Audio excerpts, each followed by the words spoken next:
Hi everyone, मेरा नाम ऋषभ है और हम बात करेंगे आज शेयर मार्केट में हुआ क्या है। लगातार हालांकि गिरावट हो रही है और आज भी वही हुआ है। क्या गिरावट हुई है? लगभग 0.4-0.35% के आसपास। और यही सेम टू सेम 0.37% की बात करें तो बैंक निफ्टी में तेजी दिखाई पड़ी है। निफ्टी 50 में गिरावट हो रही है, लेकिन बैंक निफ्टी में क्या है? तेजी है। क्यों है ऐसा? क्यों हो रहा है? क्योंकि आज एक्सिस बैंक में तो गिरावट देखी गई, लेकिन सबसे बड़े दिग्गज बैंक एचडीएफसी बैंक, और सबको पता है कि एचडीएफसी बैंक में अगर गिरावट होगी तो बैंक निफ्टी भी गिरने के चांसेस बढ़ जाते हैं। और अगर एचडीएफसी बैंक पॉजिटिव है तो बैंक निफ्टी के भी पॉजिटिव रहने के चांसेस बढ़े रहते हैं। तो वही हुआ आज। एसबीआई में भी काफी अच्छी खासी अगर देखा जाए तो जंप थी, करीब करीब 1.5% की जंप थी। और कोटक महिंद्रा बैंक में भी प्लस था। ठीक है, और बात करेंगे आईडीएफसी फर्स्ट बैंक की, तो सबसे ज्यादा पॉजिटिव वही था, करीब करीब 4% की क्लोजिंग दिखाई आज प्लस में। और बहुत टाइम से मैं इसको देख रहा था, नोटिस कर रहा था, और बहुत भारी गिरावट हुई है। आईडीएफसी फर्स्ट बैंक पर प्रॉपर वीडियो बनाऊंगा, एक बार कमेंट में यस कर देना अगर आईडीएफसी फर्स्ट बैंक में प्रॉपर वीडियो चाहते हैं आप लोग तो। बाकी बैंक सेक्टर में तो आपने जान ही लिया कि थोड़ी बहुत उछाल थी, और जो भी निगेटिव थे वो थोड़े बहुत ही थे, मतलब कुछ खास इफेक्ट नहीं था। बैंकिंग सेक्टर की बात कर रहा हूं, बैंक निफ्टी में। पर निफ्टी 50 में गिरावट क्या था? गिरावट का कारण क्या था? सबसे बड़ी चीज तो यही है कि लोग जानना चाहते हैं इस समय कारण, क्योंकि लगातार निफ्टी 50 में गिरावट देखी जा रही है। डे बाय डे लगातार गिर रहा है। इसके पहले वीक से गिर रहा है, आज भी गिर रहा है। अब क्या किया जाए? अब किया क्या जाए? आज अगर मैंने जो कि ओवरऑल देखा है, मैंने आपको तो मैं पहले बता चुका हूं पूरी चीजें कि एफआईआईस की सेलिंग लगातार हो रही है। ये भी मैंने आपसे डिस्कस कर लिया।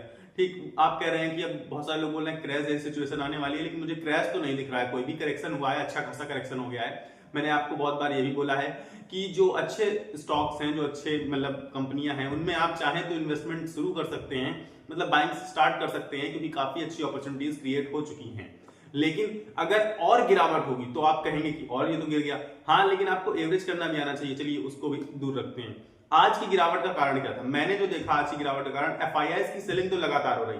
आज पर्टिकुलर जो कारण दिखा वो मुझे दिखा आईटी सेक्टर में भारी गिरावट का। आईटी सेक्टर की बात कर रहा हूं, पूरे के पूरे, किसी स्टॉक स्पेसिफिक नहीं, चाहे वो विप्रो हो, चाहे वो इन्फोसिस हो, चाहे वो टेक महिंद्रा हो, कोई भी हो। आईटी सेक्टर में 2-2.5-3% के आसपास गिरावट देखी गई। सभी स्टॉक्स की बात बता रहा हूं। अब आईटी सेक्टर का सीधा संबंध कहां से? अमेरिका से। आपको पता है कि अगर अमेरिका में आईटी सेक्टर भागेगा तो हमारा भी आईटी सेक्टर भागेगा, और अगर अमेरिका में आईटी सेक्टर गिरेगा तो यहां भी आईटी सेक्टर गिरेगा। तो ये सारी चीजें थी जो हुई हैं। अब देखना यह है कि आगे क्या होगा, क्योंकि आईटी सेक्टर काफी लीड करता है, मैं मानता हूं। और रिलायंस जैसी कंपनी जो सबसे बड़ी कंपनी है हमारे देश की, उसमें भी गिरावट थी, इसीलिए निफ्टी 50 में गिरावट देखी जा रही है। अब ये चीज गौर करने वाली है, और लोग पूछ भी रहे हैं कि रिलायंस में गिरावट कहां तक जा सकती है। मैं कहूंगा कि गिरावट नहीं होनी चाहिए अब, क्योंकि गिरावट काफी ज्यादा पहले ही हो चुकी है। इसके नीचे गिरने के चांसेस बहुत कम है। बहुत मेजर सपोर्ट में इस समय खड़ा हुआ है रिलायंस। अब आप लोग कहेंगे कि नहीं और गिरावट होगी। क्यों? क्योंकि बहुत पहले से लोग बोलते चले आ रहे हैं कि रिलायंस में गिरावट नहीं होगी, नहीं होगी, अब से ज्यादा नहीं होगी, और वो लगातार टूटता जा रहा है, टूटता जा रहा है, गिरता चला जा रहा है। पर हाँ, ये बात सच है कि और थोड़ा बहुत टूट सकता है।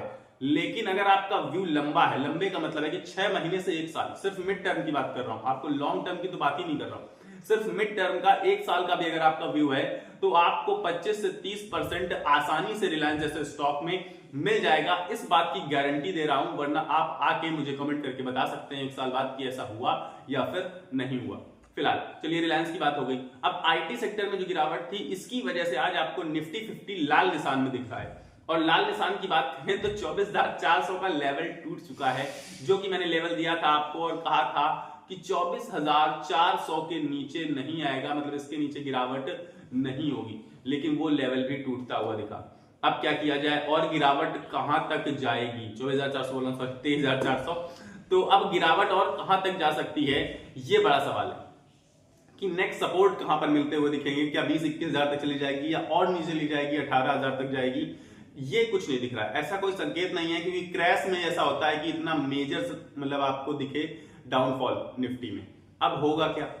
होने को कल से ही मार्केट बाउंस बैक कर सकता है, लेकिन मैंने आपसे कहा था मार्केट बाउंस बैक करेगा कब? जब एफआईआईज वापस से एंट्री करना स्टार्ट करेंगे, यानी कि बाई करना शुरू करेंगे।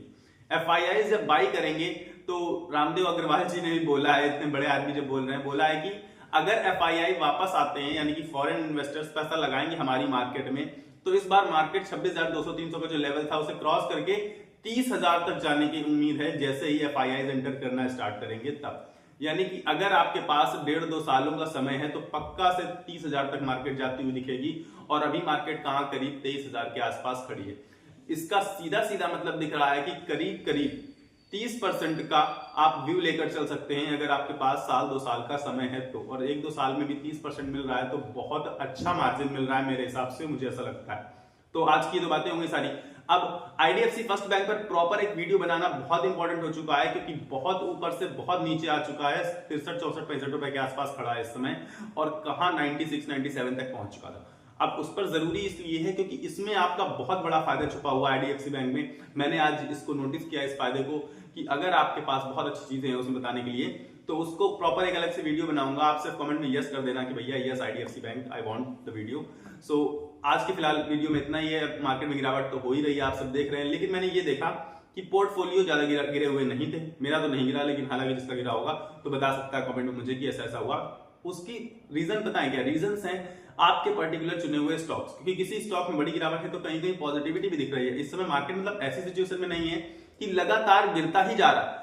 कुछ स्टॉक्स उठते हैं, कुछ स्टॉक्स गिरते हैं, तो ओवरऑल लेकिन गिरावट दिखाते हैं मार्केट। तो यही मार्केट का ट्रेंड चल रहा है और लगातार इसीलिए धीरे धीरे करके गिर रहा है। एक साथ नहीं गिर रहा है, आपने खुद देखा होगा कि एक साथ भारी गिरावट नहीं देखने को मिल रही, लेकिन धीरे धीरे करके बहुत नीचे तक जाता जा रहा है। यही सब चल रहा है फिलहाल के लिए। इतना ही, मिलेंगे अगले वीडियो में। तब तक के लिए आपको रखना है अपनी सेहत का ख्याल।